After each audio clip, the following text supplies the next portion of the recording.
Вот еще одна очередная крыша.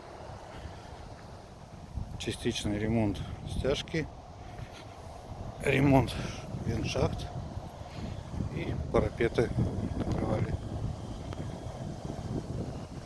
Крыша, как обычно, очень красивая.